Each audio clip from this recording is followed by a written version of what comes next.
జరిగిన అసెంబ్లీ ఎలక్షన్‌లో మీకు టికెట్ ఇవ్వకపోవడం గల కారణాలు ఏంటి సార్? వేలాది మంది టికెట్ రాదన్నప్పుడు వాళ్ళందరూ ఏడుస్తుంటే నేను నవ్వుతూ ఉండలేను కాబట్టి నిజంగా ఏడ్చిన మాట కూడా వాస్తవం. తెలంగాణ జెండా పట్టుకొని కేసీఆర్ చిటికనేలు పట్టుకొని పార్టీ మారిన ఎమ్మెల్యే విషయంలో హైకోర్టు 4 వారాల్లో నిర్ణయం తీసుకోవాలి, లేకపోతే నైతిక విలువల గురించి మాట్లాడే కడియం శ్రేరి ఒక పార్టీలో గెలిచి ఒక పోవడమే తప్పు. బై ఎలక్షన్స్ వచ్చే అవకాశం ఉందా? ఒకవేళ వస్తే తప్పకుండా 600 రేపు ఎమ్మెల్యే ఎలక్షన్ వస్తుంది. కడియం శ్రేరి చేసిన మోసానికి 2014 వరంగల్ హెల్త్ యూనివర్సిటీ విషయంలో కొంచెం మీరు మీ సొంత నిర్ణయాలు తీసుకున్నారని చెప్పి కేసీఆర్ గారు మీ మీద సీరియస్ అవ్వడం, చెట్టు కాయలు బాగినప్పుడు బాగా దెబ్బలు తగులుతూ ఉంటాయి. ఆధిపత్య పోరులో ఎవరి తప్పులు ఎవరు దొరకబట్టాలని అందుకనే మాట్లాడేటప్పుడు ఒళ్ళు దగ్గర పెట్టుకొని మాట్లాడాలని. రేవంత్ రెడ్డి గారిని ఎవరన్నా పనికి మాలినోడు అంటే కేసీఆర్ అయినా సరే కేటీఆర్ అయినా సరే నాలుక కోస్తా అన్నాడు. నాలుక కోస్తా, పేగులు మెడలేసుకుంటా, పండబెట్టి తొక్కుకుంటూ వస్తా, ఇవన్నీ రేవంత్ నేర్పిన మాటలు.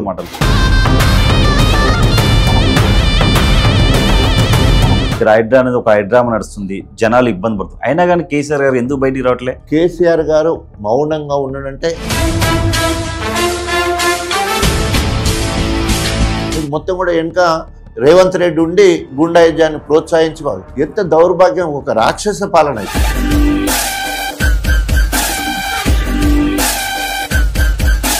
Welcome to our channel. నేను మీ వెంకట్. ఈరోజు మనతో పాటు ఉన్న గెస్టు స్టేషన్ గణపూర్ మాజీ ఎమ్మెల్యే, తెలంగాణ ఏర్పడినాక తొలి ఉప ముఖ్యమంత్రి మాజీ తాటికొండ రాజయ్య గారు మనతో పాటు ఉన్నారు. నమస్కారం సార్. నమస్తే వెంకట్. సార్ బాగున్నారు sir? Fine, thank you Venkat. Sir, మొన్న జరిగిన అసెంబ్లీ ఎలక్షన్లో మీకు టికెట్ ఇవ్వకపోవడం గల కారణాలు ఏంటి సార్? కేసీఆర్ గారు మా అధినాయకుడు 3 సార్లు నాకు టికెట్ ఇవ్వడం జరిగింది. 3 సార్లు, మొదటిసారి 33,000, రెండోసారి 58,000, మూడోసారి 37,000 తోటి గెలవడం జరిగింది. 3 సార్లు నా మీద టికెట్ అడిగింది తెలంగాణ వచ్చిన తర్వాత బీఆర్ఎస్ పార్టీలో జాయిన్ అయిన కడియం శ్రేయర్ గారు. నిజంగా నాకంటే సీనియర్ నాయకుడు, నేను దాంట్లో ఏం లేదు. కానీ ఆయన పార్టీలు మార్చుకుంటూ రావడం జరిగింది, నాయకులను మార్చుకుంటూ రావడం జరిగింది.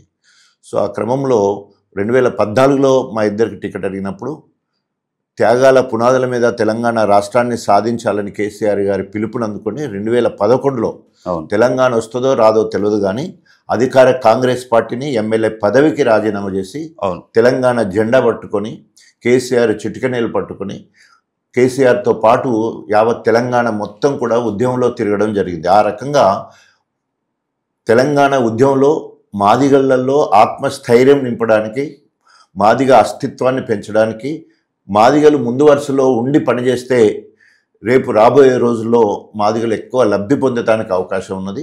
తెలంగాణ మొత్తంలో అత్యధిక జనాభా గల ఏకైక కులం అన్నప్పుడు అది మాదిగ కులంగానే చెప్పాల్సి వస్తుంది.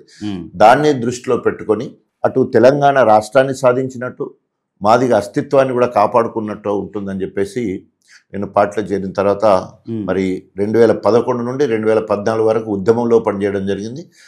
తర్వాత ఎలక్షన్ వచ్చినప్పుడు 2014లో కడియం శ్రేయర్ గారు నాకు మేమిద్దరం టికెట్ అడిగినప్పుడు నాకే ఇవ్వడం జరిగింది. అవును సార్. 2018లో మళ్ళీ మేమిద్దరం అడిగితే నాకే ఇవ్వడం జరిగింది. అవును. 2023 వచ్చేసే వరకు కేసీఆర్ గారిని బ్లాక్ మీద వేశారు. అంటే కేసీఆర్ చేసిన సర్వేలో మొదటి 10 స్థానాలలో, గెలిచే 10 స్థానాల్లో గన్పూర్ నియోజకవర్గం ఉన్నది. అవును. సో ఆ క్రమంలో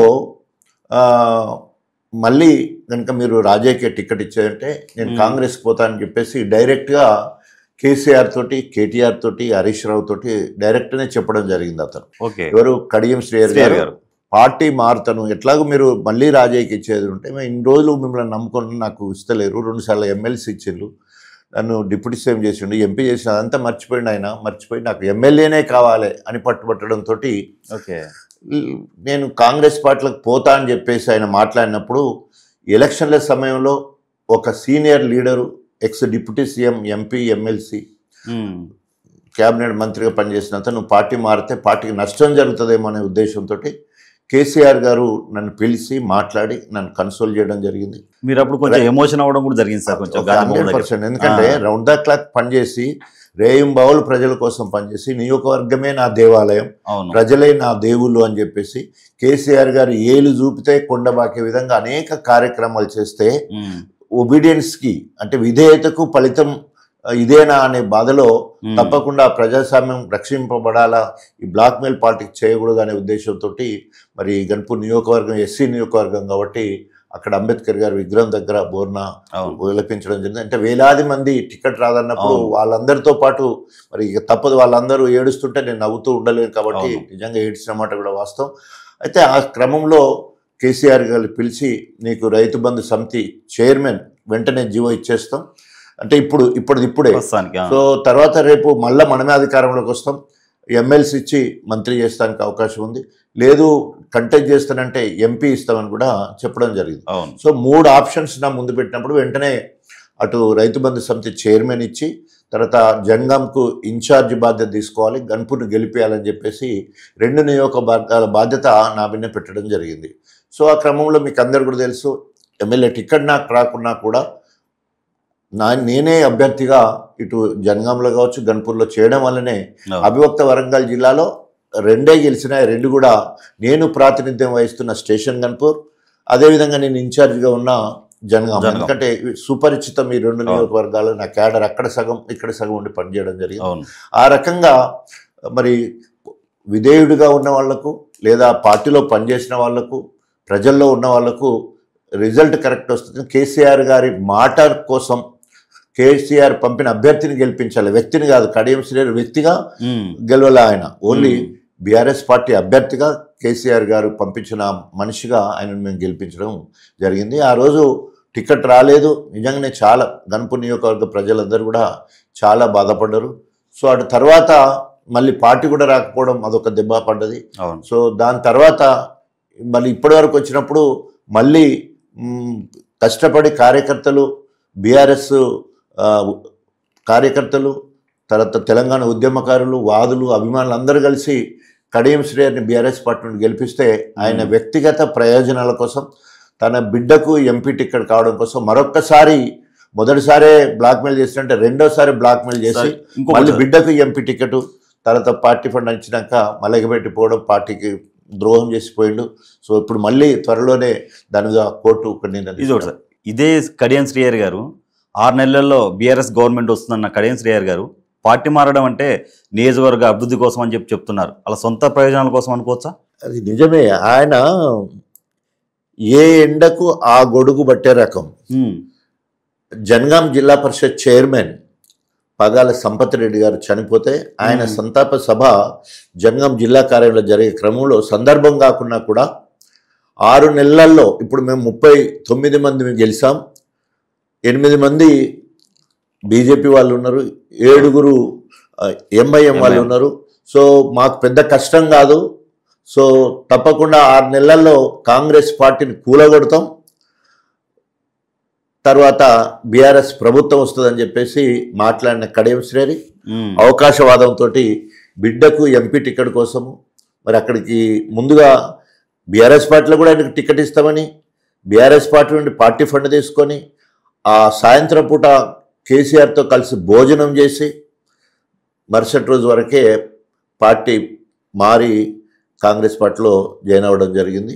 నిజంగా ఇంత నమ్మక ద్రోహం ఉంటుందా అని చెప్పేసి ఇవాళ ఒక గణపురం నియోజకవర్గం కాదు, ఒక జనగాం జిల్లా, వరంగల్ జిల్లా కాదు, యావత్ తెలంగాణ మొత్తం కూడా నమ్మక ద్రోహి అని ముద్రేసుకొని ఈ వయసులో ఇది అవసరమా? 73-74 ఏళ్ళ వయసులో చరిత్రహీనుడే పరిస్థితి అయింది కదా.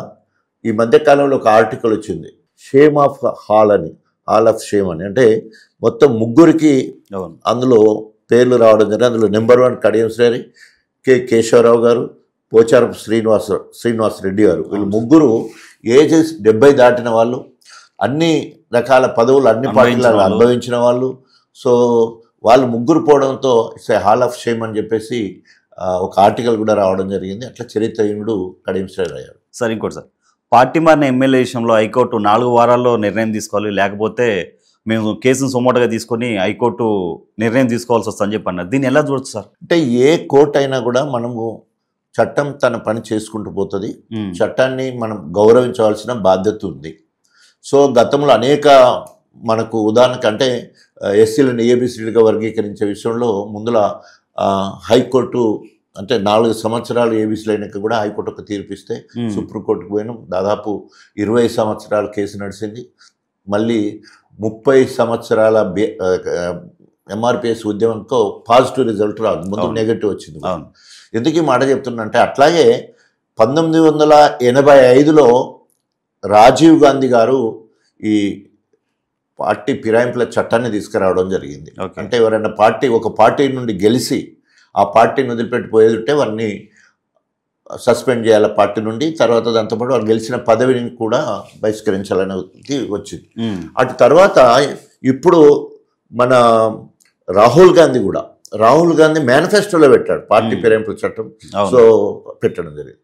దాన్ని ఇంకా కొంచెం ముందుకు పోయి గత అనుభవాలను దృష్టిలో పెట్టుకొని రేవంత్ రెడ్డి అయితే ఎవరైనా పార్టీ మారితే రాళ్లతో కొట్టండి, నేను ముందు వరుసలో ఉంటాను చెప్పేసి చెప్పాడు. ఆయన కూడా మాట్లాడడం జరిగింది. ఇప్పుడు ఆయన ఇలా చేయడం అంటే ఎంత ఆశాస్పదం. ఈ మధ్య కాలంలో చాలా తీర్పులు వచ్చినాయి. అవును సార్. ఒకటి మణిపూర్లో, 2 హిమాచల్ ప్రదేశ్లో, ఢిల్లీలో ఆనందాన్ని, తర్వాత మధ్యప్రదేశ్.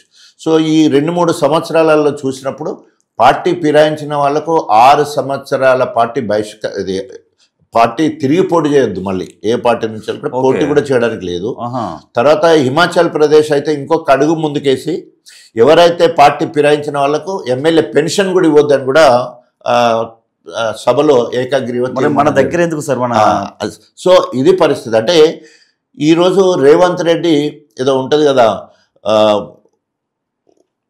ఏరు దాటే వరకు ఓడమల్లన్న, ఏరు దాటగానే బోడమల్లన్న అనే సామెత రేవంత్ రెడ్డి కార్యక్రమం ఉంటాయి.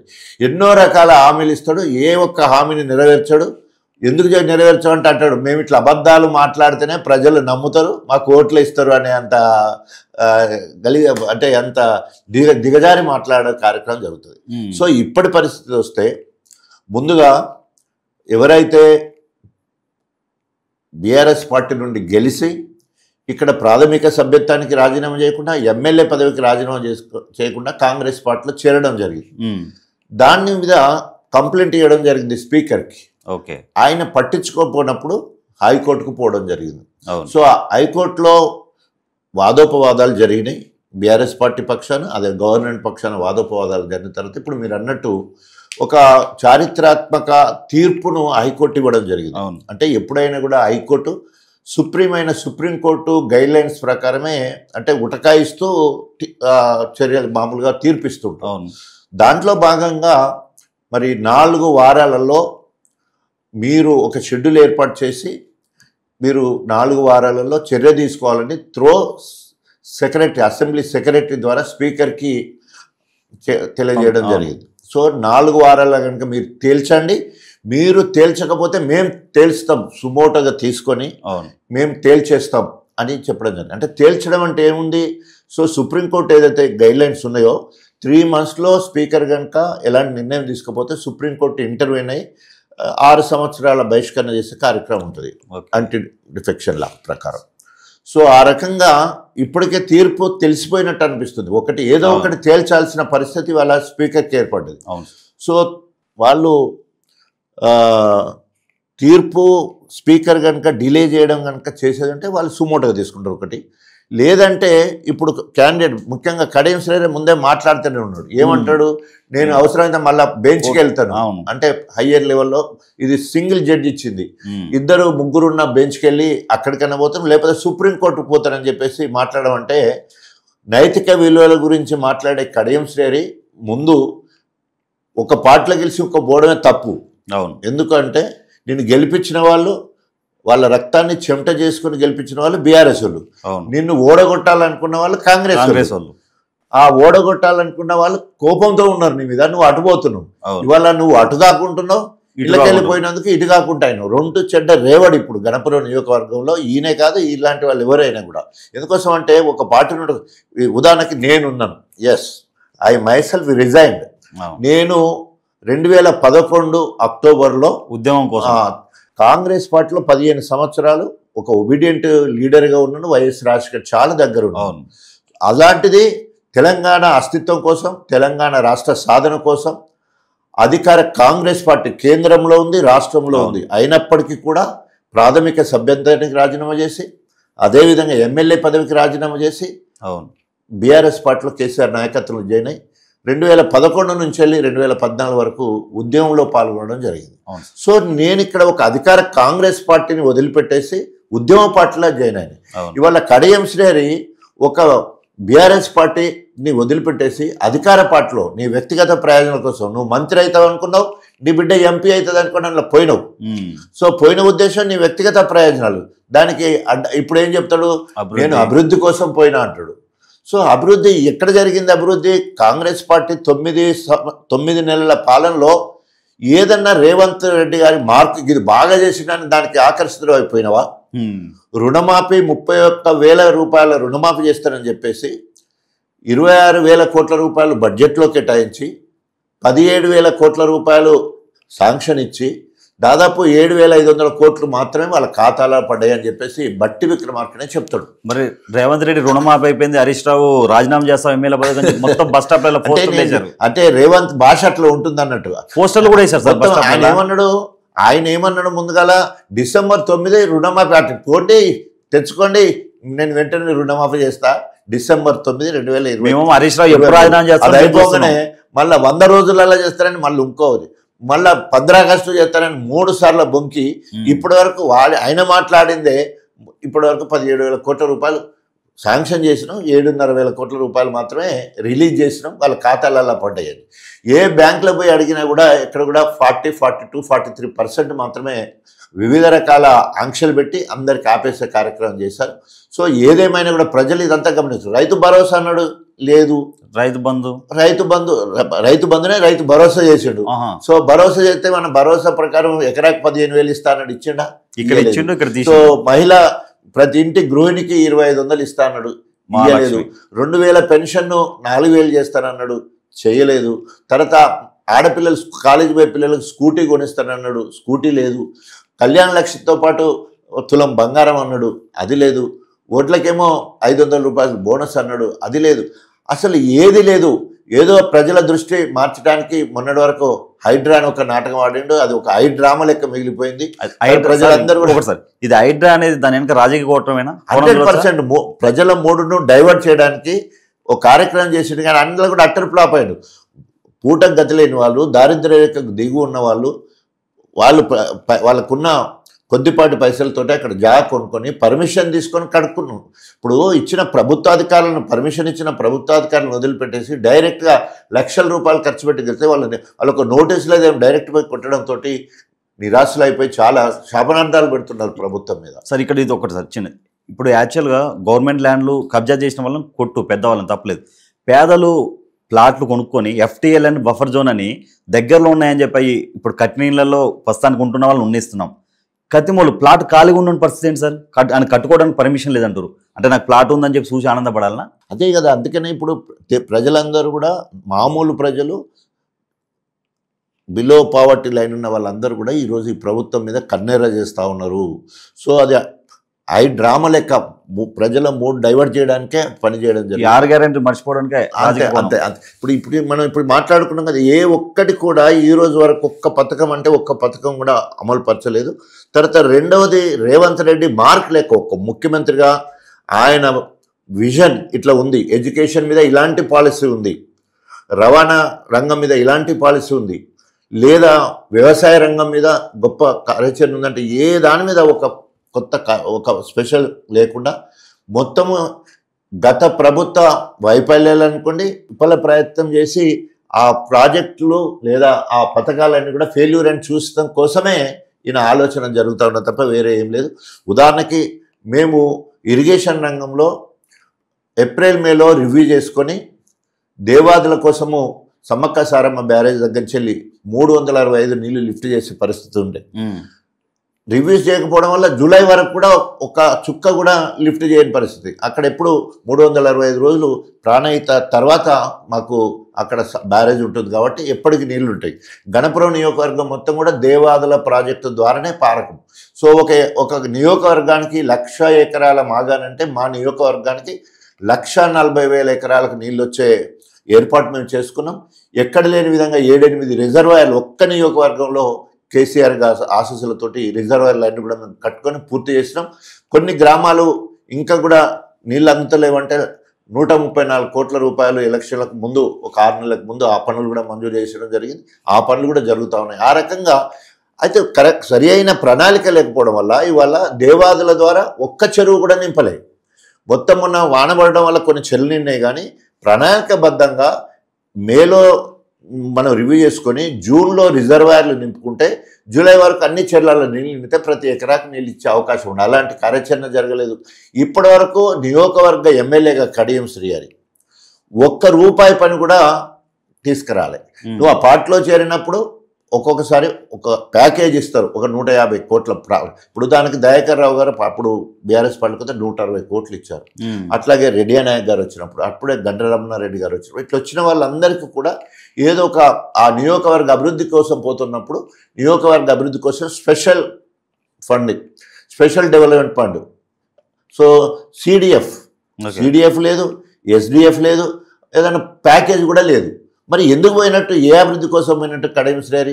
కాబట్టి ఆయన సొంత ప్రయోజనాల కోసం పోయిండు, గన్పూరు అభివృద్ధిని గాలికి వదిలేసిండు. సార్ ఇంకోటి సార్, బై ఎలక్షన్స్ వచ్చే అవకాశం ఉందా? ఒకవేళ వస్తే ఈసారైనా స్టేషన్ గణపూర్ టికెట్ రాజా గారికి వస్తుందా? ఇప్పుడు అధిష్టానం నిర్ణయం తీసుకోవాల్సిన అవసరం ఉంది. సో అధిష్టానము మొన్న ఎంపీ ఎన్నికలప్పుడు టికెట్ ఇచ్చే వరకు వచ్చిన తర్వాత అది సుధీర్ కుమార్కి ఇవ్వడం జరిగింది.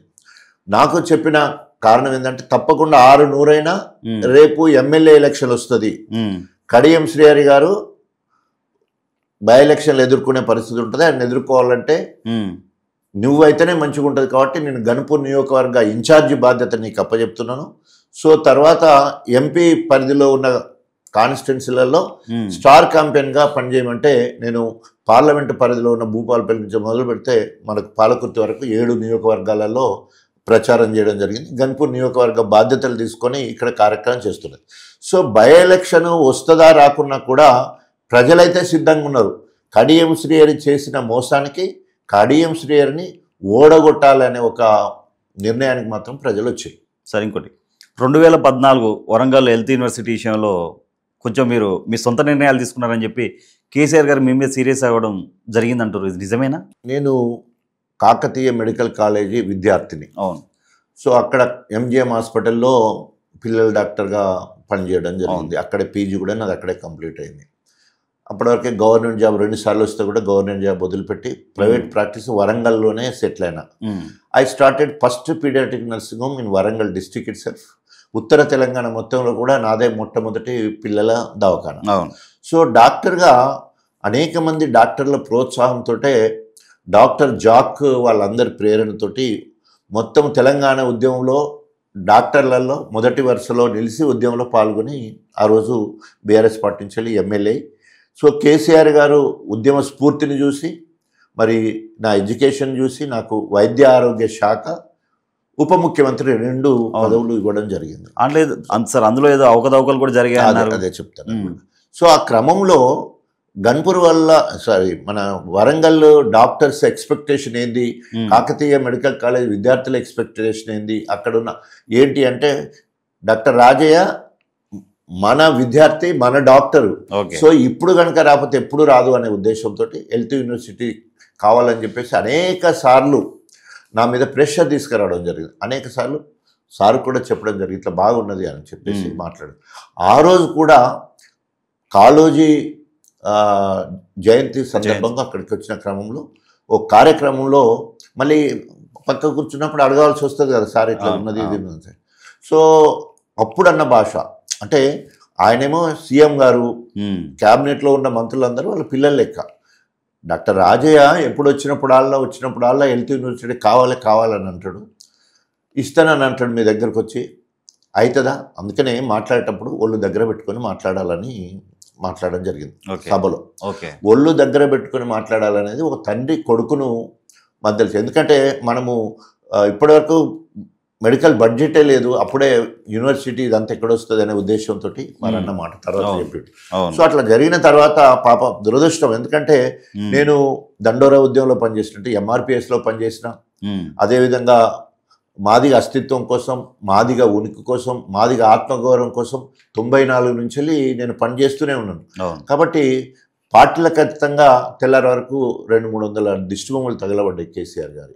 సో దానికి సారు రియలైజ్ అయ్యి వెంటనే కేటీ రామారావు ద్వారా సుమన్ను, నేను సంగారెడ్డిలో ఉంటే అప్పుడు బై ఎలక్షన్లు అవుతున్నాయి, ఎంపీ బై ఎలక్షన్. కేసీఆర్ గారు ఎంపీకి రాజీనామా చేస్తే ప్రభాకర్ రెడ్డి గారికి ఆ టికెట్ ఇస్తే దాంట్లో సంగారెడ్డి ఇన్ఛార్జ్ నేనుంటే అక్కడికి నా దగ్గరికి రావడం జరిగింది.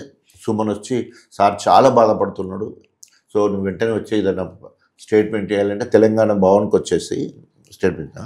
క్యాబినెట్ అంటే తండ్రి కొడుకు లాంటిది, పుట్టినే మనం ఎక్కడ పడితే అక్కడ ఏది ఇచ్చినా కూడా సీఎం గారి ఆశీస్సులతోనే అవుతాయి అని చెప్పేసి అని.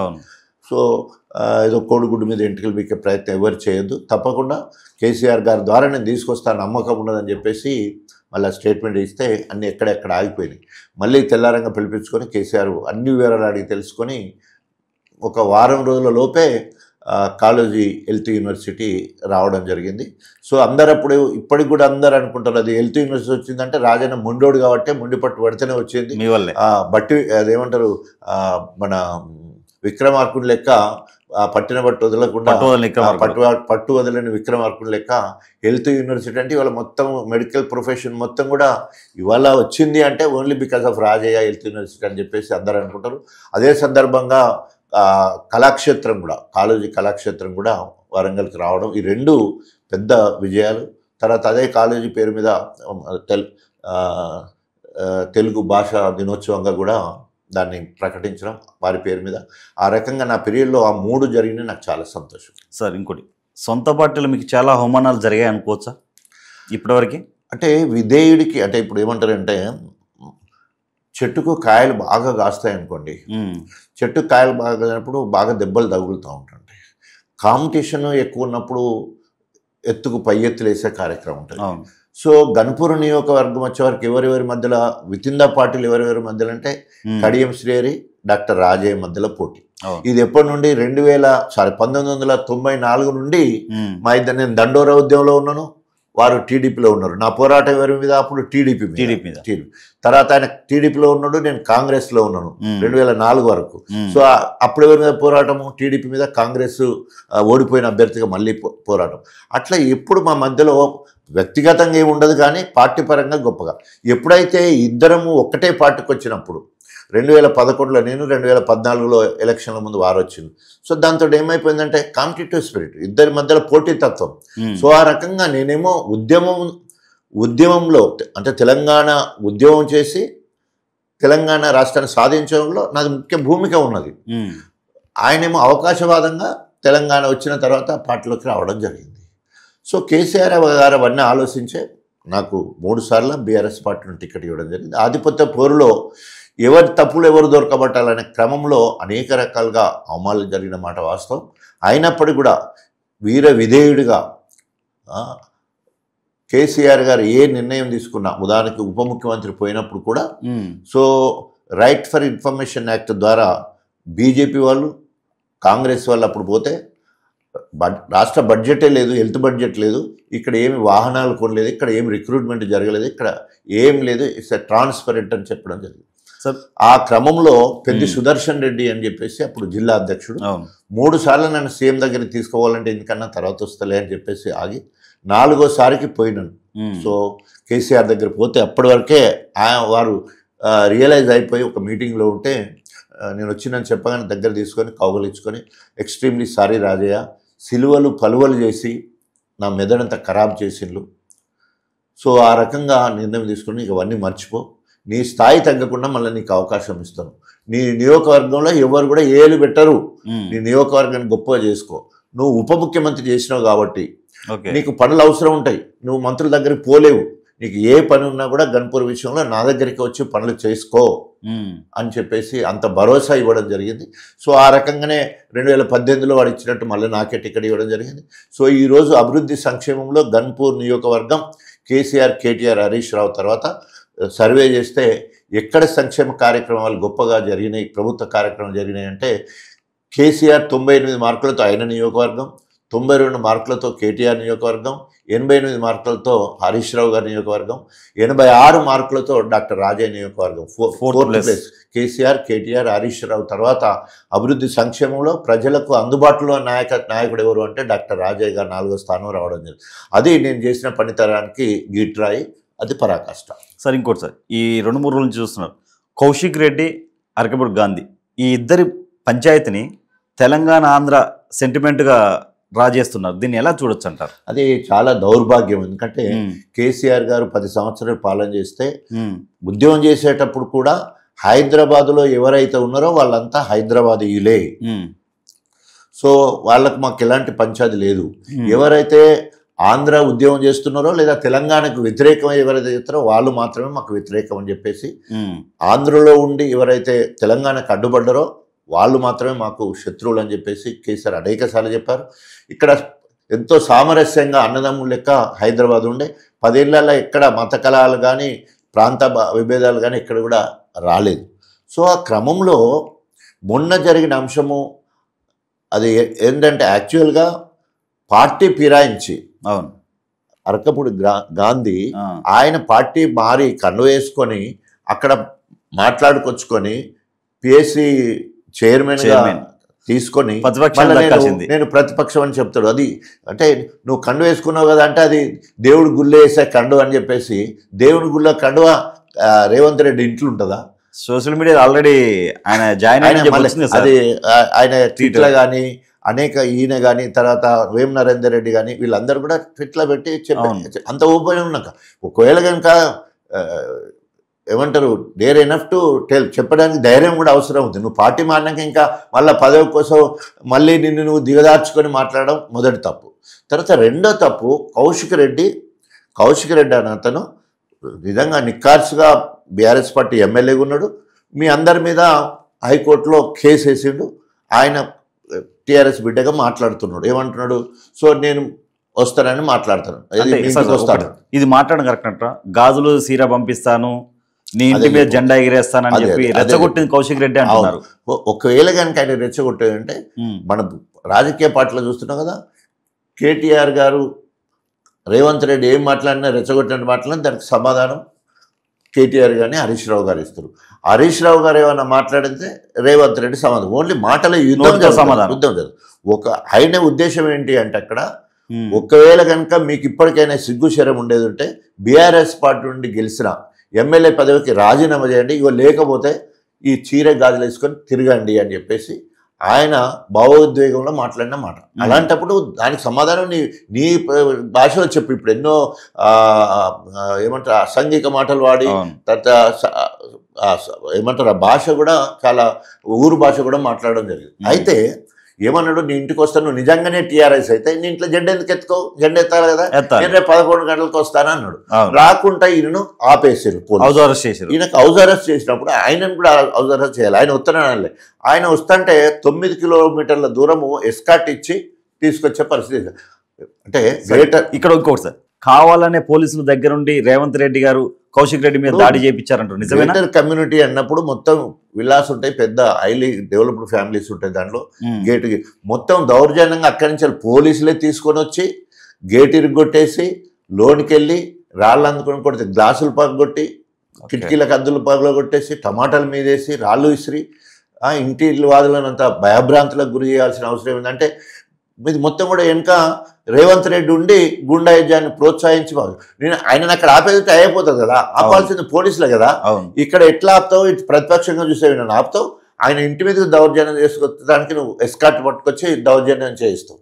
తర్వాత దౌర్జన్యం మీద అంతా అయిపోయిన తర్వాత హరీష్ రావు వాళ్ళు సిపి ఆఫీస్కి పోయి కంప్లైంట్ ఇవ్వడానికి పోతే మళ్ళీ అక్కడ అరెస్ట్ చేసి మహబూబ్ నగర్ అడవుల దాకా తీసుకుపోయి తాగడానికి నీళ్ళు లేక ఇష్టం ఉన్నట్టు పశువుని ఎత్తేసినట్టు ఎత్తేస్తే హరీష్ రావు షోల్డర్ హాస్పిటల్కి వెళ్తాను నెక్స్ట్ డే అంటే మళ్ళీ నెక్స్ట్ డే 3వ రోజు తతంగం ఏంది, ఎక్కడ బీఆర్ఎస్ కార్యకర్తలను అక్కడ హౌస్ అరెస్ట్ చేసేయడం. అన్ని జిల్లాలలో మామూలుగా మండల స్థాయి నాయకులు పోలీస్ స్టేషన్ పోయి ఆడ మొత్తం ఆడ సంతకం పెట్టాలి అరెస్ట్ అయినట్టు.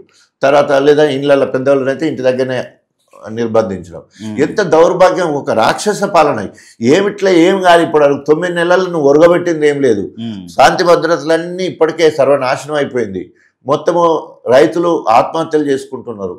ఎక్కడ కూడా ఒక్కసారి సోషల్ మీడియా చూసాయంటే రేవంత్ రెడ్డి భాగవతం అంతా బయటపడే పరిస్థితి ఉన్నది. మొన్న వరదలు వస్తే సరిగ్గా ఆదుకోక మొత్తం ఖమ్మం అంతా బురదమయం అయిపోయింది. అదేవిధంగా మహబూబాద్ అయిపోయింది. ప్రజల దగ్గరికి పోయి సరి అయిన సమయంలో మీరు అందలేదంటే మాకు హెలికాప్టర్ దొరకలేదని చెప్తారు. రేవంత్ రెడ్డి పోయి మంది ఎక్కువ అంటే టాటాలు చెప్పుకుంటూ పోయే పరిస్థితి. ఇప్పటి వరకు ఆర్థిక సాయం లేదు. ఇప్పుడు బురదను కూడా క్లీన్ చేయని పరిస్థితి. ఇంకొకటి సార్, ఇక్కడ వరదలు వచ్చినాయి, ఇంత వరదలు వచ్చినాయి, ఇక్కడ హైడ్రా అనేది ఒక హైడ్రామా నడుస్తుంది, జనాలు ఇబ్బంది పడుతుంది. అయినా కానీ కేసీఆర్ గారు ఎందుకు బయటికి రావట్లే? ఏమన్నా తెరానక రాజకీయం చేస్తున్నారా? కేసీఆర్ గారి మౌనానికి ఏం అర్థం చేసుకోవాలి?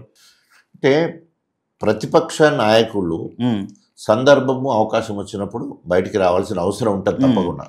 సో ఈరోజు ప్రతి ఒక్కరూ వాళ్ళ కేసీఆర్ పాత్ర ఏదైతే ఉందో, కేసీఆర్ పాత్ర కేటీఆర్ కావచ్చు లేదా హరీష్ రావు కావచ్చు, ప్రతి ఎమ్మెల్యే మొన్నటి మంత్రులందరూ కూడా క్యాబినెట్ మంత్రులు అంటే సీఎం గారికి ఎంతనో క్యాబినెట్ మంత్రులు కూడా అంతనే.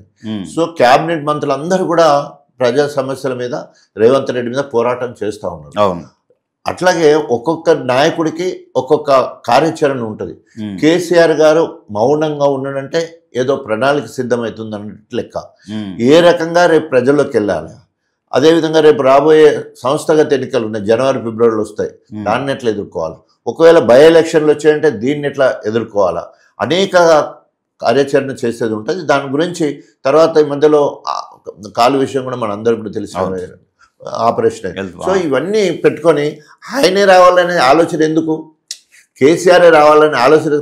కేసీఆర్ కనుక రోజు దిగేది ఉంటే తట్టుకుంటాడా రేవంత్ రెడ్డి? వారి అనుభవం ముందు కావచ్చు, తర్వాత వారికి ఉన్న కార్యాచరణ కావచ్చు, వారికి ఉన్న సబ్జెక్టు కావచ్చు, అవన్నీ కనుక బయటకు ఆయన వచ్చేది ఉంటే తట్టుకోగలడా? ఏదో రావాలి అవపడినంతసేపు కావాలనిపిస్తారు, దేవుడిని చూడాలనిపిస్తారు. దేవుడి కనుక వచ్చేయంటే తట్టుకుంటారా? అట్లా ఒక విగ్రహ రూపంలో ఆగ్రహంతో వచ్చే పరిస్థితి ఉంటుంది. ప్రతిపక్షం అంటేనే ఒక నరసింహరావు స్వామి అవతారంలో వచ్చేయంటే అందరూ ఆగం అయిపోయే పరిస్థితి ఉంటుంది.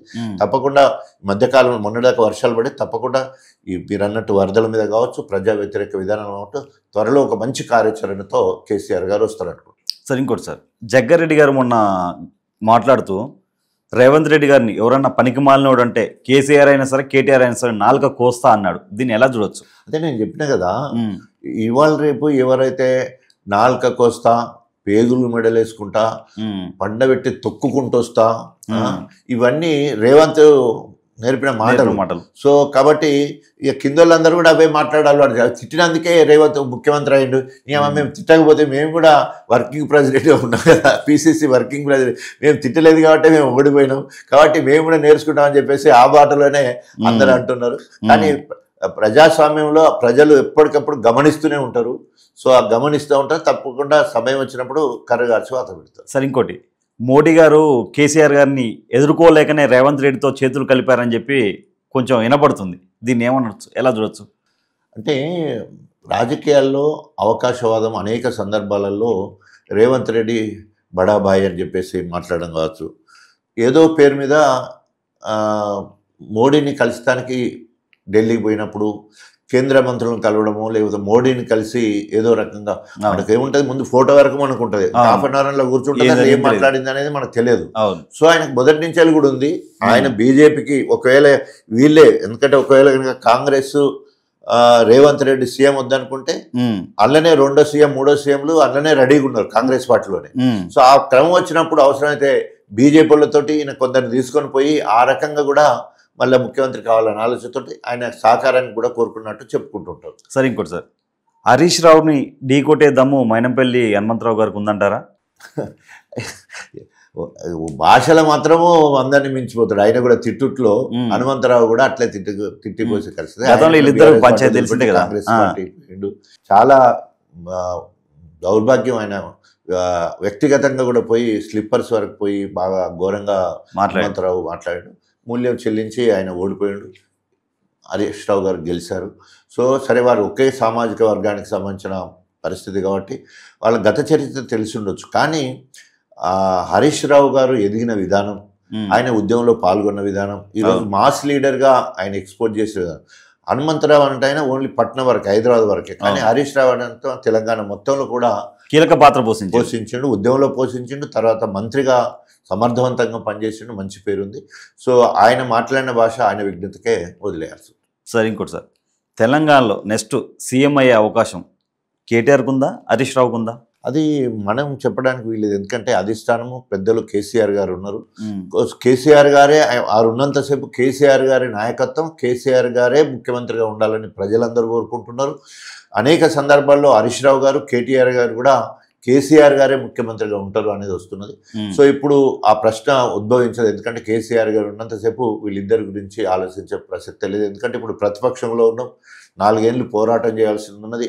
అప్పటి పరిస్థితులు అప్పుడు ఎట్లుంటాయో చూసి దాన్ని బట్టి కేసీఆర్ గారు నిర్ణయం తీసుకుంటారు. సార్ ఇంకోటి సార్, ఆంధ్ర పరిపాలన ఎలా ఉందంటారు పవన్ కళ్యాణ్ గారు అండ్ చంద్రబాబు గారు? అంటే ఆంధ్ర పరిపాలన అవకాశవాదంగా ఎట్టి పరిస్థితుల్లో గెలవాలనే ఉద్దేశంతో జస్ట్ నెల రోజులలోపే పొత్తులు కుదిరినాయి.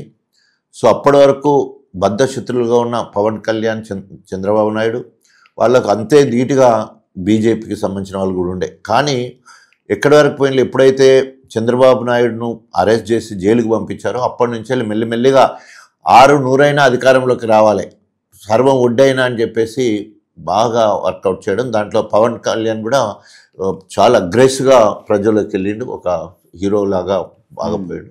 అట్లాగే చంద్రబాబు మీద బాగా సానుభూతి వచ్చింది ఒకసారి జైలుకి పంపిన తర్వాత. దానికి తోడుగా కేంద్ర ప్రభుత్వం కూడా సహకరించేది ఉంటే ఈ స్పెషల్ ప్యాకేజ్ కావచ్చు, తర్వాత ఆంధ్రాలో చాలా పెండింగ్లు ఉన్నాయి. సో అవన్నీ కూడా రావాలనేది ఉంటే, పోలవరం ప్రాజెక్టు కావచ్చు, ఇట్లాంటివన్నీ రావాలనేది ఉంటే తప్పకుండా బీజేపీతో కలిసి ఎన్డీఏ ఏర్పడాలని చెప్పేసి అది జాయిన్ అయింది. దానివల్ల చంద్రబాబు నాయుడికి ఎంత ఉపయోగపడదో దానికి 10 రెట్లు మోడీకి ఉపయోగపడ్డది. ఎందుకంటే చంద్రబాబుకి సంబంధించిన ఆ 21 సీట్లు కనుక లేకపోయేది ఉంటే, వాళ్ళు గెలిచిన సీట్లు కనుక లేకపోతే ఎన్డీఏ ప్రభుత్వానికి ముప్పు ఏర్పడే పరిస్థితి ఉండే. వాళ్ళే కనుక యూపీఏ కనుక పోయేది ఉంటే అంటే ముందుగా పొత్తు ఏర్పడకుండా ఇక్కడ అక్కడ ఆంధ్ర తెలుగు భాష మాట్లాడే 2 రాష్ట్రాలు కనుక ఇక్కడోళ్ళు అక్కడోళ్ళు కనుక కాంగ్రెస్ సపోర్ట్ అయ్యేది ఉంటే ఆటోమేటిక్గా ఇండియా కూటమికి మరి అధికారం వచ్చే పరిస్థితి. కేంద్రంలో కీలకం అయిపోయాడు చంద్రబాబు. 100% కీలకం అయిపోయాడు. అంతకుముందు ఎన్డీఏ ప్రభుత్వం, అంతకుముందు ఒకసారి కూడా అట్లాగే కీలకమైంది, ఈసారి కదా అట్లాగే కీలకమైన పరిస్థితి. అంటే సరైన సమయంలో సరైన నిర్ణయాలు, ఎదుటి పార్టీ వాళ్ళు లేదా అధికారంలో ఉన్న వాళ్ళు చేసే కొన్ని పొరపాట్లు ప్రతిపక్షాలకు కలిసి వస్తాయి. సార్ ఇంకోటి, జగన్ ఓడిపోవడానికి మెయిన్ కారణం పవన్ కళ్యాణ్ని 3 పెళ్ళిళ్ళు 3 పెళ్ళాలు ఇవన్నీ వ్యతిరేకించడం వల్లే పవన్ కళ్యాణ్ నిన్ను భూపాతంలో తొక్కేస్తానన్నాడు, అన్నట్టే తొక్కేశాడు. అంటే ఒక్కొక్కసారి చెడపకుర చెడదు అంటారు కదా, ఆ రకంగా ఎవరు మాట్లాడినా కూడా బుమ్రాంగ్ అయి మళ్ళీ మనకి కొట్టే అవకాశం ఉంటుంది. సో ఆ రకంగా ఒకరి విజయానికి అనేక కారణం ఎట్లయితే ఒకరి అపజయానికి కూడా అనేక కారణాలు ఉంటాయి. అట్లా కర్ణుడు అపజయానికి అనేక కారణాలు అంటారు కదా, అట్లాగే కొన్ని మంచి పనులు చేసినప్పుడు కర్ణుడు చాలా మంచివాడు అని పేరు ఉంటుంది, కానీ మళ్ళీ ఆఖరికి చావాల్సి వస్తుంది పాండవుల చేతిలో. సో అట్లాగే చాలామంది బాగుపడి పని చేసిన తర్వాత ప్రజల్లో ఉండిపోతారు, కానీ ఒక్కోసారి గెలిపోవడంతో సంబంధం లేకుండా ఓడిపోతారు. అదే జగన్ జరిగింది. అక్కడ సంక్షేమ పథకాలలో నెంబర్ 1గా బడుగు బలైన వర్గాలకు అన్ని పథకాలు అనిపించి డైరెక్ట్గా సంక్షేమ పథకాలు అయినా మొత్తం కూడా, కానీ అయినా కూడా ప్రజల తీర్పు. ఇంకొకటి మన కేటీఆర్ గారు ఒకటి అన్నారు, రేవంత్ రెడ్డి నీకన్నా ముందు చాలామంది ముఖ్యమంత్రులు వచ్చారు, పెద్ద పెద్ద ముఖ్యమంత్రులు చూసాము, నువ్వు మా తెలంగాణ భాషలో చెప్పాలంటే ఒక బుల్లి ముఖ్యమంత్రి అని చెప్పి ఒక మాట అన్నాడు. దీన్ని ఎలా చూడొచ్చు? బుల్లబ్బాయి అన్నాడు. బుల్లబ్బాయి అంటే ఏంటంటే చాలా స్థాయిని మర్చి మాట్లాడే క్రమం. ఈరోజు బీఆర్ఎస్ కార్యకర్తలు మొత్తం తెలంగాణ మొత్తాన్ని కూడా నిర్బంధంలో పెట్టిండు. ప్రజాస్వామ్యాన్ని కూని చేస్తూ కంప్లైంట్ చేయనీకపోతే అరెస్టులు చేసిండు. తర్వాత కౌశిక్ రెడ్డి గృహ నిర్బంధం పెట్టేసి హౌస్ అరెస్ట్ చేసి అక్కడ అరకపూడి గాంధీని మాత్రం వదిలేసి విచ్చలవిడిగా స్వరవిహారం చేసే విధంగా పోలీసు కస్టడీ ఇచ్చి పంపించారు. ఇవన్నీ చూస్తే ఎట్లా ఉన్నదంటే మొత్తం కూడా రేవంత్ రెడ్డి దగ్గరుండి కొట్టించే ప్రయత్నం, చంపించే ప్రయత్నం చేసినట్టు కొట్టొచ్చినట్టు కనబడుతూ ఉన్నది. తర్వాత ఎక్కడ ఆయన భాష చూస్తే ఇప్పటివరకు కూడా ఇంతకుముందు మనం మాట్లాడుకున్నా, నాకు అట్లాంటి భాష కూడా మాట్లాడాలంటే, కానీ ఒక ముఖ్యమంత్రి అయిన తర్వాత, సరే ముఖ్యమంత్రి కానప్పుడు ఏదేదో మాట్లాడారు, ముఖ్యమంత్రి అయిన తర్వాత కూడా నేను నల్లమడ అడవులో పుట్టినోని, అక్కడి నుంచి తొక్కుకుంటూ వచ్చేస్తా అని చెప్పేసి, పేగులు మెడలేసుకుంటా అని చెప్పేసి మాట్లాడము, తొండలు లాగులు వేస్తా అని చెప్పేసి, ఇవన్నీ భాష చూసినప్పుడు నిజంగా ముఖ్యమంత్రి ఆయన ఇంత వీడి పిల్లల లెక్కనో వీడి రౌడ్ లెక్క మాట్లాడుతున్నాడని ఎవరైనా అనుకుంటారు. సో దాన్ని దృష్టిలో పెట్టుకొని ఎంతోమంది ముఖ్యమంత్రులు వచ్చిన పోయిళ్ళు, ఎవరైనా కూడా కాలగర్భంలో కలిసిపోయే వాళ్ళే, నీ పతనం కూడా మొదలవుతుందని చెప్పి మరి ఆ సందర్భంగా మాట్లాడడం జరిగింది. సార్, ఒక్క మాటలో చెప్పాలంటే కేసీఆర్ గురించి ఏం చెప్తారు? కేసీఆర్ పరిపాలనా దక్షుడు, తెలంగాణ ఉద్యమకారుడు, తెలంగాణ సాధించిన గొప్ప నేత. Harish Rao sir, Harish Rao mass leader. ఆయన కేసీఆర్ గారికి నమ్మిన బంటు లెక్క, ఒక హనుమంతుని లెక్క తెలంగాణ ఉద్యమంలో పనిచేసాడు, ప్రభుత్వంలో పనిచేసాడు. Is a mass leader. KTR ఒక ఇంటెలెక్చువల్, తండ్రికి తగ్గ తనయుడు, మంచి భవిష్యత్తున్న నాయకుడు. పవన్ కళ్యాణ్ ఆల్రెడీ నిరూపించుకున్నాడు. ఆయన కార్యదీక్షుడు, ఒకటి అనుకుంటే సాధించడానికి ఎంతైనా కష్టపడతాడని నిరూపించుకున్నాడు. చంద్రబాబు నాయుడు పరిపాలనా దక్షకుడు.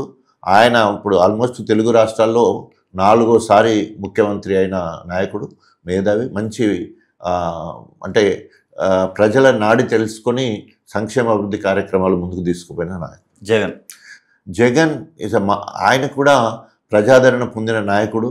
తర్వాత అన్నిటికంటే జగమొండి పేరే అట్లా ఉంది కదా, వైఎస్ రాజశేఖర రెడ్డి మొండి అంటే ఆయనను మించిన జగమొండి జగన్మోహన్ రెడ్డి. కవిత గారి గురించి సార్, లాస్ట్. కవిత మహిళగా జాగృతి స్థాపించి 2008 నుండి ఒక మంచి మహిళా నాయకురాలిగా ఎదిగింది. తండ్రికి తగ్గ తనయురాలుగా ఈరోజు కీర్తి ఘటిస్తుంది. TR జైలు నుంచి బయటకు వచ్చిన వాళ్ళందరూ ముఖ్యమంత్రులు అవుతారు. కవిత గారు అయ్యే అవకాశం ఉందా? దైవ చిత్తము, దేవుడి నిర్ణయం ఎట్లుందో మనం ఏం చెప్పలేము. ఇప్పుడు చాలామంది అట్లా అయిన వాళ్ళు ఉన్నారు. మహిళలందరూ కూడా జయలలిత అయింది, మమతా బెనర్జీ అయింది, చాలామంది కూడా ఎన్నో మంది మహిళలు మగవాళ్ళ కంటే ఏం తక్కువ కాదు. అన్ని రంగాలలో అన్నింటిలో ముందున్నారు. భవిష్యత్తు ఎట్లుందో దేవుడి చిత్తం. Thank you sir. నమస్తే.